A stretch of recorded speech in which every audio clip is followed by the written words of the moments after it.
Channel. Friends, आज मैं आपके साथ शेयर करूंगी कि एम्ब्रियो ट्रांसफर के बाद मैंने 15 दिन कैसे बिताए, या मैंने पूरा दिन मतलब 15 दिन तक कैसे स्पेंड किए, उसके बारे में बात करूंगी। तो my name is Sarita Upadhyay from Gujarat. तो फ्रेंड, जब हमारा एम्ब्रियो ट्रांसफर होता है उसके सेकंड डे से हम अपने घर पे होते, मतलब एम्ब्रियो ट्रांसफर हमारा हो जाता है उसी दिन हमें डिस्चार्ज मिल जाता है। तो उस टाइम तो शाम हो जाती है, तो रात को हमारा टाइम स्पेंड हो जाता है। लेकिन सेकंड डे से जो हमें 15 दिन निकालने होते हैं, वो मैंने कैसे निकाले और मेरा रूटीन मैंने क्या किया उसके बारे में बात करूंगी। तो फ्रेंड, सेकंड डे से मैं सबसे पहले मॉर्निंग में 7 बजे उठ जाती थी। फिर 8 बजे मेरी मेडिसिन थी और जेल लगानी होती थी। तो मैं सबसे पहले जब उठती थी तो बेड पर ही बैठ जाती थी 10-15 मिनट तक। फिर फ्रेश होके 2-3 मतलब के भजन, भगवान के सॉन्ग, हनुमान चालीसा, गर्भ रक्षा मंत्र, वो सब मैं सुनती थी।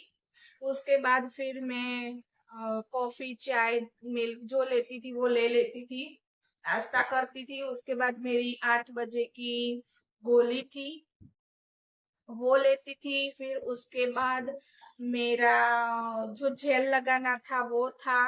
फिर सेकंड डे से मेरे इंजेक्शन स्टार्ट हो चुके थे, तो 10 बजे वो इंजेक्शन वाली मैडम आती थी, तो 10 बजे इंजेक्शन लगा देती थी। फिर जब मेरा 8 बजे सब गोली और सब हो जा, फिर नहा के पूजा पाठ करके फिर 10 बजे इंजेक्शन लगवा के फिर एक आध फ्रूट या जूस पी लेती थी। फिर 12 बजे मेरा खाना हो जाता था। तो जब हमारा खाना हो जाता था तो मुझे अगर भूख होती तो मैं खा लेती थी, वरना मैं कभी बुक पढ़ लेती या टीवी देख लेती, या जो अच्छा लगे। मैंने ज्यादातर 15 दिन में टीवी देखा था, और टीवी में मैंने स्वामी नारायण मिस्ट्री, नीलकंठ की मिस्ट्री देखी थी 1 से 7 पार्ट तक। जितना भी पूरा होता था वो रिपीट रिपीट देखती थी। मैंने 15 दिन तक वही मिस्ट्री वाला पार्ट देखा था, क्योंकि वो मुझे बहुत अच्छा लगा था और बहुत अच्छा सुकून मिलता था, पॉजिटिव वाइब्स मिलते थे। तो मेरे 3-4 घंटे तो उसमें ही निकल जाते थे। फिर दोपहर को फिर मुझे नींद आती तो 2 घंटे सो जाती। वीडियो अपलोड करनी होती तो वीडियो अपलोड करती, या फिर कुछ रिकॉर्डिंग कर लेती, कभी फ्रेंड से बात कर लेती। शाम को तो मेरी फ्रेंड आती थी बैठने, तो उसके साथ टाइम स्पेंड हो जाता था मेरा। फिर मैं कभी दोस्तों से भी बात कर ले, लेकिन मैंने ज्यादातर 5 दिन तक तो आराम ही किया था। लेकिन कंटिन्यू बेड रेस्ट में क्या होता है कि अगर हम पूरा दिन लेटे रहते हैं तो हमारे अब बैक पेन स्टार्ट हो जाता था। तो मैं क्या करती थी, कभी हाफ बेड पे लेटती थी, कभी हाफ बैठती थी, कभी चेयर पे बैठती थी, कभी सोफे पे बैठती थी, कभी कुछ खाती पीती रहती थी। पूरा दिन तो टाइम स्पेंड करना है, एक एक मिनट, एक एक कलाक हमें बहुत मुश्किल लगता है। तो 15 दिन तो निकलना बहुत मुश्किल हो जाता था। तो मैंने टाइम को एक सेट कर दिया था कि इतने घंटे ये करना है, इतने घंटे बुक पढ़नी है, इतने घंटे मुझे म्यूजिक सुनना है, इतने घंटे मैं टीवी देखती थी। 1 घंटा मेरा कॉल चलता था फ्रेंड के साथ। फिर मैं जब लेटती थी तो आधे आधे घंटे पे उठ के फिर घर में थोड़ा वॉकिंग कर लेती थी। ऐसे मैंने 15 दिन तक ऐसे टाइम स्पेंड किया था। मुझे बहुत कमेंट भी आती थी कि आपने 15 दिन तक मतलब कौन सी डाइट ली थी या क्या खाया पिया था। तो वो भी मैं इस वीडियो में बता देती हूँ। मैंने घर का ही खाना खाया था, और उसमें मिर्ची मसाले बिल्कुल भी नहीं थे, मैंने बिल्कुल अवॉइड कर दिया था, क्योंकि डॉक्टर बोला था कि एसिडिटी नहीं होनी चाहिए। फिर एक दूसरा सवाल है कि मैंने एम्ब्रियो ट्रांसफर के बाद कॉन्स्टिपेशन हुआ था, मुझे मुझे नहीं हुआ था।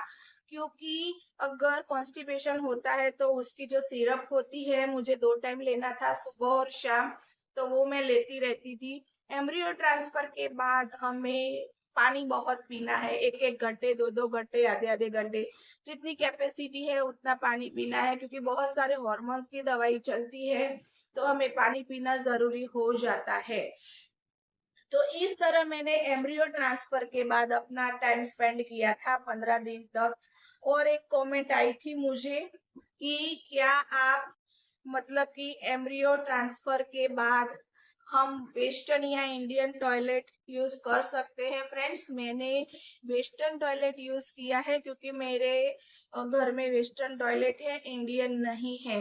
लेकिन अगर आपके घर में इंडियन टॉयलेट है तो आप इंडियन भी यूज कर सकते हैं। लेकिन क्या होता है कि डॉक्टर ऐसा इंस्ट्रक्शन देता है कि 5 दिन तक आपको नहीं झुकना है, तो वो थोड़ा डिफिकल्ट हो जाता है। इस हिसाब से मैं हर को कमेंट में ऐसा ही बताती हूँ, अगर आपके पास वेस्टर्न है तो प्लीज वेस्टर्न यूज कीजिए। अगर ऑप्शन नहीं है तो फिर अपनी हिसाब से अपनी केयर करके आप इंडियन टॉयलेट में बैठ सकते हो। दूसरी बात है कि अगर एक और कमेंट आई थी, वो भी मैं इसमें ही बता देती हूँ कि एम्ब्रियो ट्रांसफर के बाद दूसरे दिन बार बार वॉशरूम लगती है।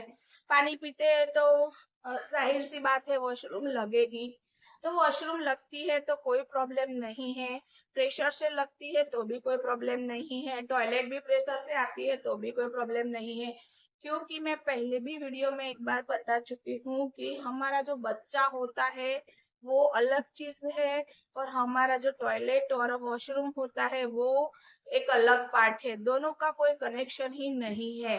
तो हम प्रेशर से वॉशरूम जाएंगे या हाई प्रेशर से टॉयलेट जाएंगे तो हमें कोई दिक्कत नहीं होगी, ना ही हमारा एम्ब्रियो बाहर आएगा। तो आई होप मैंने सारे कमेंट का आंसर भी दे दिया है, और एम्ब्रियो ट्रांसफर के बाद मैंने 15 दिन कैसे गुजारे वो भी मैं आपको बता दिया है। तो वीडियो अच्छी लगती है लाइक शेयर सब्सक्राइब कर दीजिएगा। मिलते हैं नई एक और वीडियो में, तब तक अपना ख्याल रखिएगा। Bye, good bye.